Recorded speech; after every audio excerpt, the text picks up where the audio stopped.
A new war emerging in Israel after an attack by Palestinian militants over the weekend. The fighting already leaving over 1,500 people dead. For more on this and the role the United States will be playing in all of it, we go live to Deputy Political Director Joe St. George, live in Washington, D.C. right now. And Joe, the U.S. has, of course, already been sending military aid to Israel for some time now, well before the attack by Hamas. So give us some context about our country's relationship with Israel, the aid already delivered, and the aid we can expect to come as a result of this attack.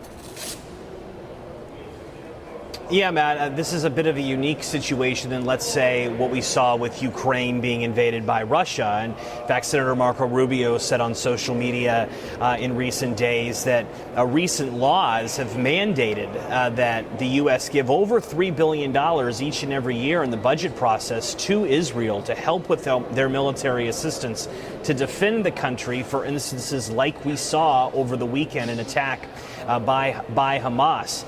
So this isn't a situation where the White House and Congress is scrambling to come up with the funding in a 24 to 48 hour period. For the moment, there's enough resources to help Israel. It may not be, though, enough to help with what could be a very lengthy conflict in the Middle East, and that's why additional aid packages may be needed. For the moment, the most powerful act of support that the U.S. has done is mobilizing an aircraft carrier strike force group into the eastern Mediterranean Sea, expected to be fully in position by the end of today. And that strike force group has about 5,000 to 6,000 military personnel as a part of it. Obviously, they present an option to military leaders should things go astray from current planning. Yes, they could help with operations when it comes to assisting the Israeli military. Yes, they could rescue Americans if it comes to that. But the president, the White House, has been clear thus far, no plans to put American military boots on the ground in Israel. So for the moment, financial aid to help Israel seems to be sufficient, although if this thing lasts for months, Congress will likely be called upon to create a new supplemental package. And remember, right now, Congress is essentially paralyzed because there is no Speaker of the House. A vote for that could happen later this week.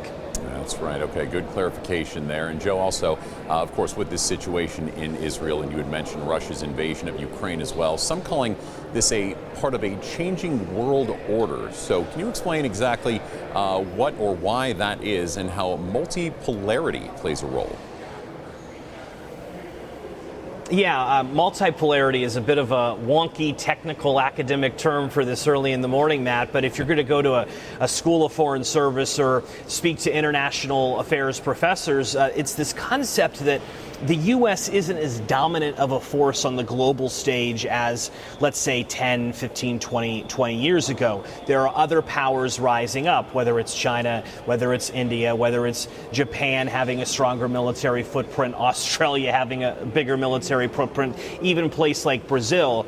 And the concept of multipolarity, as opposed to the U.S. sitting alone at the top, is that you may run into some period of chaos where you see countries taking risks that maybe they wouldn't have taken 15 years ago, like a Russia invading Ukraine, like a Hamas attacking Israel in a style that Israeli officials are describing as their 9/11. So I think it's important to note that the White House says it's too early to start drawing any trend lines here, but certainly in academic circles, this concept of multipolarity is being brought up a lot more.